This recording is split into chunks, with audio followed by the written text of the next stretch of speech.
Jahatnya globalis cabal dengan virus dan vaksin masih banyak yang belum sadar juga. Padahal 1,5 tahun sudah menghajar dunia. Kalau masyarakat awam wajar mereka tidak paham, karena itu mereka memang diarahkan untuk selalu jadi korban, baik oleh pejabat ataupun media mainstream. Tetapi ada pejabat yang paham namun malah memilih menjadi agen globalis cabal. Ini keterlaluan. Tapi banyak juga pejabat yang gak paham bahwa 1,5 tahun ini dunia masuk kategori perang biologi. Namun tetap merasa saat ini adalah masanya business as usual, normal-normal saja. Jadi kita mundur sebentar. 2014 masuk periode pemimpin baru di Indonesia. Waktu itu masa normal. Kemudian di 2016 mulai masuk masa perang dagang Amerika Tiongkok. Di sini mulai terlihat bahwa banyak pejabat yang gagap. Selama 2016 hingga 2020 mengelola negara bukan pakai mode wartime,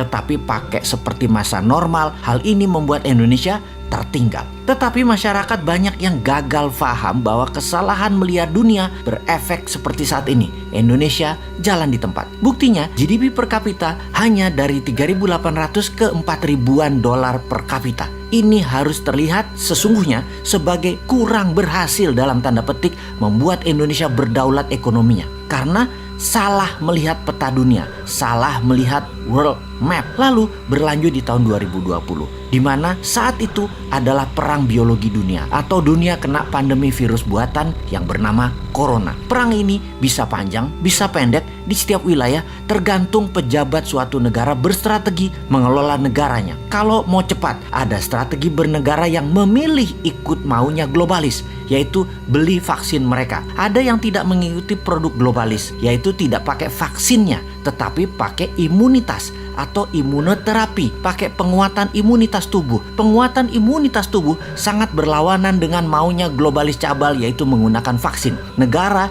yang di bawah pengaruh globalis pasti menghalangi terapi imunitas, termasuk tidak mengizinkan atau tidak mempromosikan biomedical yang pakai jamu-jamuan, herbal, stem cell, skeletum, multivitamin, dan lain sebagainya. Pokoknya harus vaksin, wajib vaksin. Produk asing lagi. Amerika, Rusia, India, Tiongkok semua terbanyak pakai produk mereka sendiri. Mau itu vaksin, mau itu biomedical peningkatan imunitas. Jadi ini fakta ya. Strategi keluar dan menang dari COVID kita bisa menghitung dari data lapangan, di mana kalau 70% populasi sudah memiliki kekebalan tubuh atau imunitas, maka dikatakan wilayah tersebut sudah memiliki herd immunity atau herd immunity-nya tercapai. Ketika herd immunity tercapai, maka virus corona bisa terkendali dan musnah. Cara mencapainya adalah dengan sesegera mungkin dilakukan vaksinasi dan memberikan kekebalan tubuh. Dengan strategi yang dijalankan setiap negara berbeda, maka akan didapat fakta pencapaian herd immunity di Indonesia baru tercapai 4,5 tahun lagi. Dengan kecepatan 250.000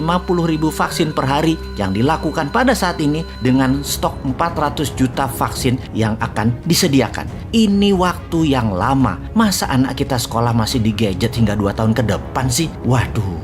Tetapi bagaimana? Lah bergantung banget sama produk asing. Coba yang namanya Nusantara, Merah Putih, dan lain sebagainya dikategorikan solusi. Pasti 2 tahun ke depan herd immunity tercapai, sehingga beberapa wilayah per Juli ini bisa sekolah normal anak-anak kita. Bukan sampai 4 tahun lagi hidup di gadget. Kita bandingkan sejak 6 bulan yang lalu. Amerika dengan 1,8 juta vaksin dan berbagai imunoterapi per hari, maka dalam 5 bulan lagi herd immunity di Amerika tercapai. Tiongkok lebih dulu lagi. Sejak 9 bulan yang lalu sudah dengan kecepatan 15 juta per hari. 4 bulan lagi atau sekitar bulan September herd imunitas tercapai. India bahkan dengan kecepatan 2-3 juta per hari, diperkirakan 2,5 tahun lagi herd imunitas di India tercapai. Kalau Indonesia masih 4,5 tahun lagi. Ini gawat, bisa nggak berhaji selama 4 tahun ke depan. Ya ini mismanajemen kelolaan bernegaranya. Ditambah bisa sekolah dari gadget hingga 4 tahun ke depan. Waduh, bisa hilang keterampilan sosial anak-anak generasi Z zilenial ini yang saat ini usianya 20 tahun ke bawah.